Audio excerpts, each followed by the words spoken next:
Ogadi, her voice trembling with anger and hurt, questioning Chuka about the woman. And she said, "Why did you choose to see her? Are you lusting after her?" Ogadi's voice broke as she spoke.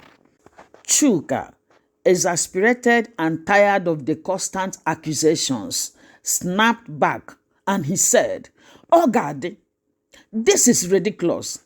I am a doctor. It is my job to see patients."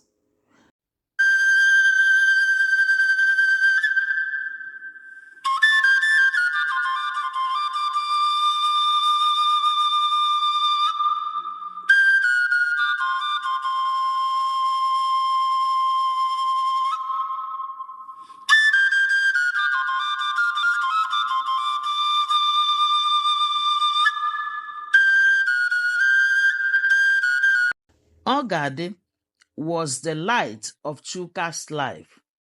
She had a stunning beauty that made heads stun, a graceful ebony-skinned woman with a dazzling smile and eyes full of warmth. As a nurse in the hospital where her husband, Chuka, worked as a gynecologist, she was adored by her colleagues, not just for her looks, but for her kindness and dedication to her job. Chuka, on the other hand, was a respected and skilled gynecologist, tall with broad shoulders and a quiet yet strong presence. His love for Ogadi was evident to everyone who worked with them. They were inseparable, arriving at work together, having lunch together, and sharing stories as if they had only just met and were still deeply enamored with each other. Chuka was a man of principles, and his deep love for Ogadi was something everyone admired. He often spoke highly of her, and their colleagues noticed how he would steal glances at her across the room, as if reassuring himself that she was his. However, beneath this picture-perfect relationship, Ogadi had started to feel an odd insecurity creeping into her heart. One day, Ogadi noticed something that made her feel uneasy. Every time Chuka had a female patient, she found herself wanting to be there, pretending to assist as a nurse, but really just keeping an eye on him. She would ask seemingly innocent questions to her fellow nurse, Neka. "Neka, did you see Dr. Amaka in my husband's office today? Do you know what they were discussing?" Ogadi asked, trying to mask the growing insecurity in her voice. Neka, who admired Ogadi and Chuka's relationship, smiled and replied, "No, I didn't. Is she not in her office? You should check there."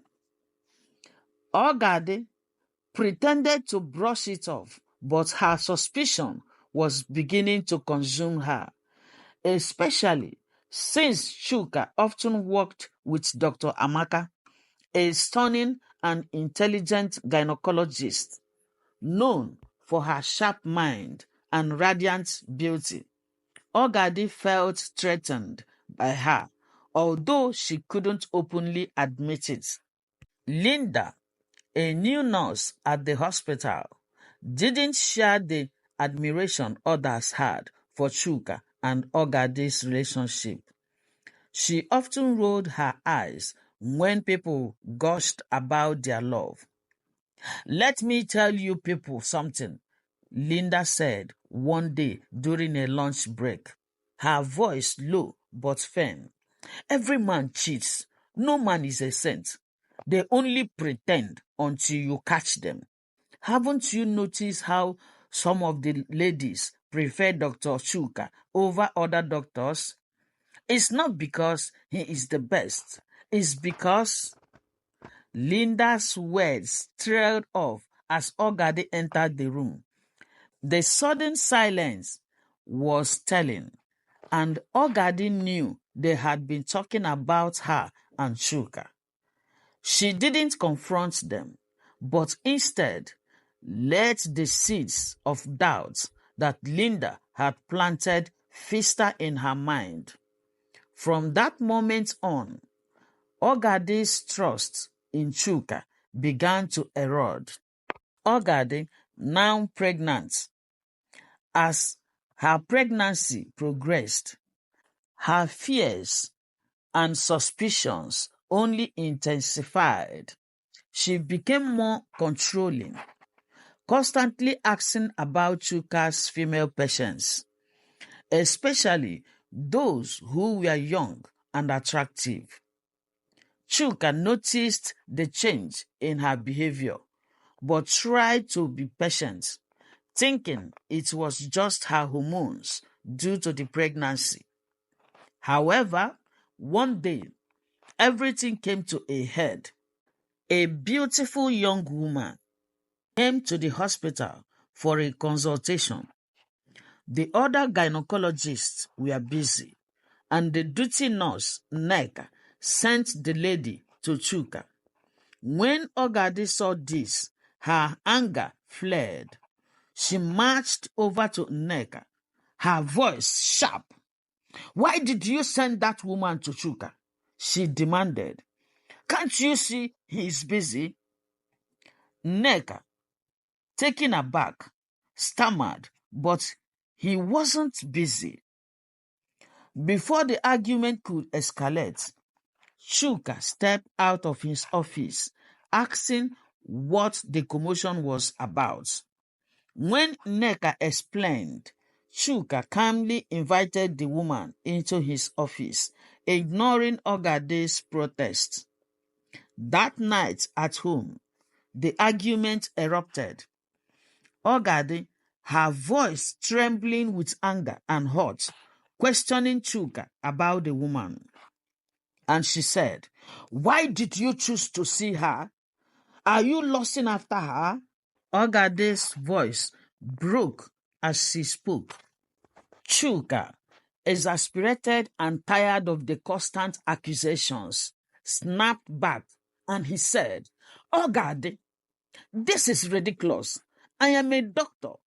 It is my job to see patients." The tension between them grew, and in her anger, Ogadi stood up too quickly. Suddenly, her vision blurred, and she fainted, collapsing onto the floor. Chuka rushed to her side, his heart pounding in fear. Chuka didn't waste a second. With trembling hands, he scooped Ogadi into his arms and rushed her to the hospital. The same colleagues who had admired their relationship were now running around, trying to stabilize her. Nneka and other nurses worked quickly, and Dr. Amaka joined Chuka at Ogadi's bedside, helping him monitor her vitals. Chuka's heart ached as he watched the woman he loved struggle in her unconscious state. His mind raced with guilt and fear. Was this all his fault? Had he not been understanding enough? He squeezed Ogadi's hand silently, praying for her to wake up. As Ogadi lies unconscious in the hospital bed, Chuka reflects on their relationship, consumed with guilt and uncertainty about what will happen next. Ogadi lay on the hospital bed, pale and weak, after fainting for the second time in such a short period. Her stubbornness had been the cause, refusing to rest, even though her pregnancy was at a fragile stage. This time, Dr. Amaka took over her care, while Chuka stood by, pacing nervously and consumed with worry. Despite everything, Chuka continued to love Ogadi deeply, but their relationship was under siege, mostly because of Ogadi's mistrust and insecurities.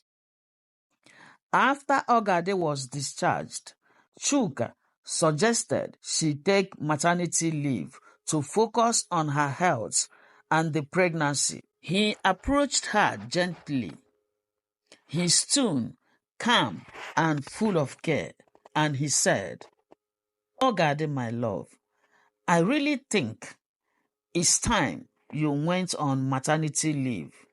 Chuka began. You need to rest.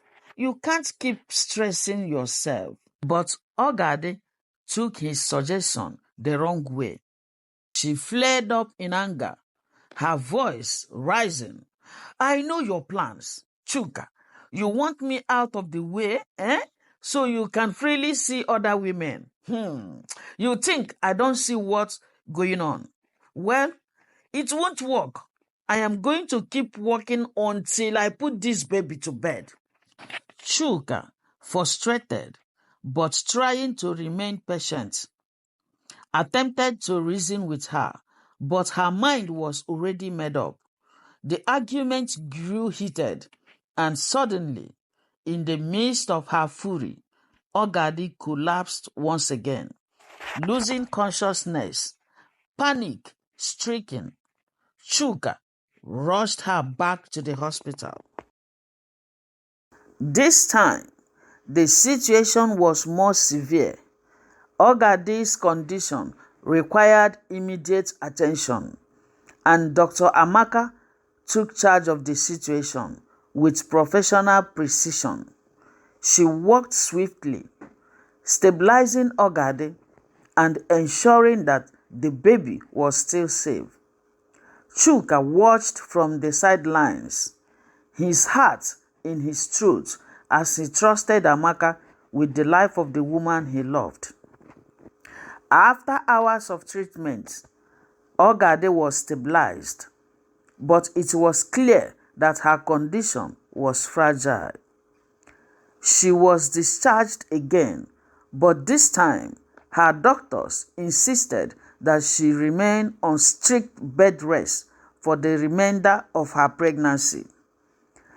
Despite the warnings, Ogadi still found ways to come to the hospital, using the excuses of bringing food for Chuka. Each time she arrived, she would find Chuka and Amaka in deep conversation, often sharing medical updates or discussing treatment plans. And whenever Ogadi walked in, Amaka would politely leave the room. These encounters only feed Ogadi's suspicions. Chuka began receiving late-night phone calls, and his behavior became more secretive. Whenever Ogadi would question him, he brushed her off, not wanting to stress her out further. But this only made things worse, and Ogadi's paranoia deepened. So, as this continued, one day, Ogadi decided to find out what was going on with her husband. She wants to know who has been calling her husband. Lo and behold, it was Dr. Amaka. When she searched for the text messages, she found none. So she decided to secretly follow Chuka to know what was going on. To her greatest surprise, she saw Chuka picking up Amaka, and they went somewhere secluded and they were talking. On seeing this, Ogadi could not take it again. She went back home angrily, and Chuka came back later that day. She asked him where he has been, and he told her that he has been at the office. Angrily, Ogade started yelling at him, asking him what he was doing with Dr. Amaka. But Chuka said to her, "Wow, I don't know what you are talking about. Do you think I am cheating on you? You of all people should know that I don't have anything to do with any other woman. So why can't you trust me?" After saying all this, he walked away from there. The next day, Ogadi confronted Dr. Amaka, telling her to stay away from her husband and embarrassing her. After that embarrassment, Amaka called Chuka and told him how his wife humiliated her. And Chuka begged Amaka to forgive his wife and understand her situation. Despite all this, Chuka was still taking care of Ogadi, making sure she takes her drugs, giving her all the love and attention she needs. But Ogadi was not satisfied. She will always call one of her friends, Nkechi, to complain one thing or the other about Chuka. One evening, Ogadi overheard Chuka on the phone discussing something related to pregnancy and abortion. Her heart sank as she listened in. The words were too much for her to bear, and when she discovered that it was Dr. Amaka on the other end of the call, she felt a rush of betrayal wash over her. Without stopping to question him, she concluded that Amaka was pregnant with her husband's child. Instead of confronting Chuka, Ogadi called her friend Nkechi over the phone. She poured her heart out, telling Nkechi everything she suspected. Nkechi, always willing to feed the drama, added fuel to the fire, claiming that she had seen Chuka and Dr. Amaka together at her mother's restaurant, though she admitted they only talked. Nkechi planted more doubts in Ogadi's mind, telling her to be cautious. Consumed with rage, anger, and hurt, Ogadi decided to take drastic action. She went straight to the hospital's board of directors and filed a formal complaint against Chuka and Amaka, accusing them of misconduct. She claimed that Chuka was cheating on her with Amaka and that they were carrying on an affair under the guise of work. When Chuka was summoned by the board for questioning, he was completely blindsided. He had no idea that Ogadi had taken things this far. After this meeting with the board, he rushed home to confront Ogadi. "Ogadi! Ogadi! Ogadi! What have you done?" he shouted, his voice filled with disbelief and anger. He continued, "Do you have any idea what you have started? You reported me to the board. You think I'm cheating on you with Amaka? Hi, Ogadi." After listening to Chuka, Ogadi stood her ground, her face stony, and she said, "Yes, so yes, I did it. I did it. I won't let you throw me away for another woman. It's not going to happen. Never." Chuka shook his head, his anger dissipating into frustration, and he said, "You don't understand, Ogadi. You don't at all. Amaka and I are not having an affair. Do you even know what we have been talking about? We have been trying to save your life. The last time you fainted, we discovered that you have a serious womb condition that is affecting your pregnancy. Amaka has been the one researching possible treatments, trying to help. Everything we have been doing has been for you, Ogadi. But what did you do? His words cut through Ogadi's anger like a knife, and for a moment she stood in shocked silence. But before she could respond, her body began to sway, and she fainted yet again. This time it was much worse. Ogadi was rushed to the hospital again, but this time the situation had escalated beyond control. She was taken to the emergency room, and Dr. Amaka once again took charge of her care. Chuka, devastated and frantic, could only watch from the sidelines as the medical team worked tirelessly to save his wife and their unborn child. Hours passed in a blur of medical procedures and tense waiting, but despite their best efforts, they couldn't save the baby. Ogadi survived, but the loss of their child was a blow that left a deep wound in both Chuka and Ogadi's hearts. Chuka stayed by Ogadi's side through it all, his heart aching with grief, guilt, and love.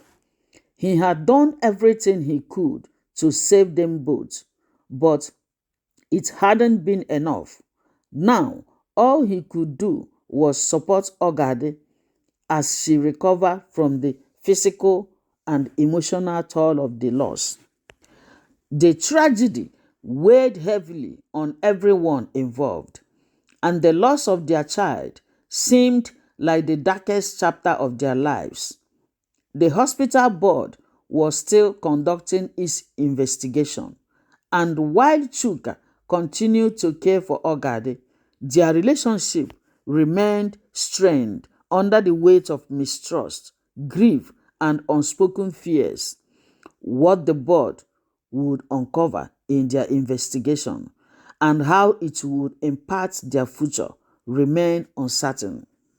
After Ogadi's discharge from the hospital, she sat across from Chuka and Dr. Amaka, her heart heavy with guilt.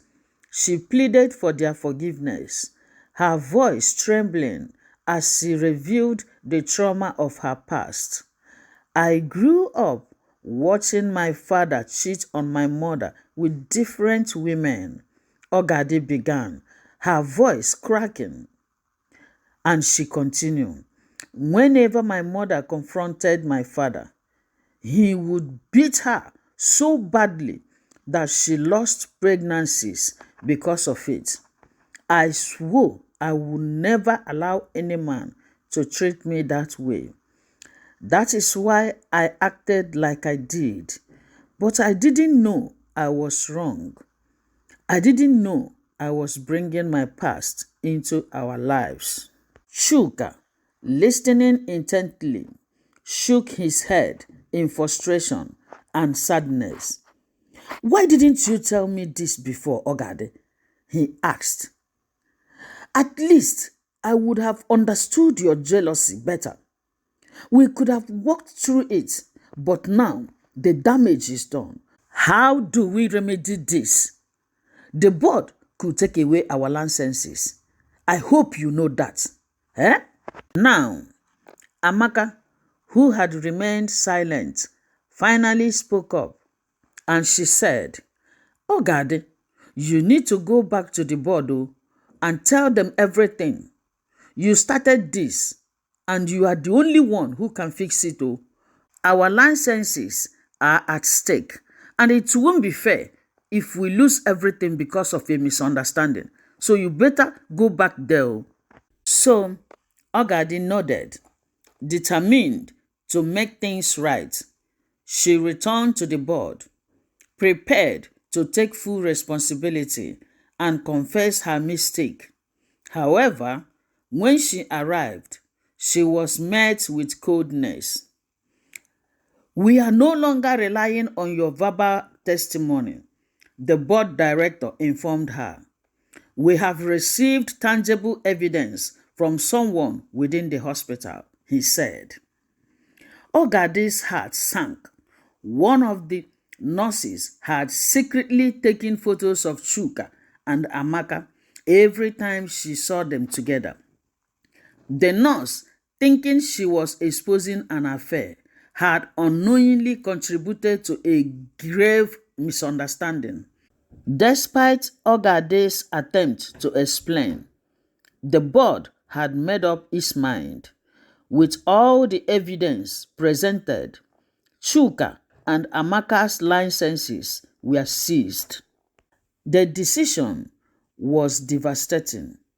Chuka's career as a doctor was over. Unable to bear the weight of what had happened, he packed his things and left Ogadi. Their marriage was broken beyond repair. Chuka walked away from the life they had built together, moving to a new city to start over. Amaka, her career also shattered, pivoted toward a new path. She started a successful business and eventually married a wealthy man who adored her. She moved on from the painful chapter with Chuka and Ogadi, building a new life filled with love and stability. Chuka, too, found happiness again.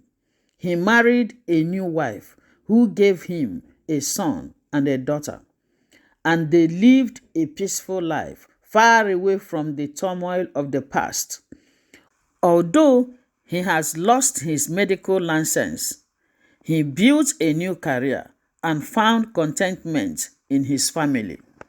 But Ogadi's story did not end with a new beginning. Wrecked with guilt over what her actions had cost them, she spiraled into despair. Chuka's departure left a void in her life that she could not fill.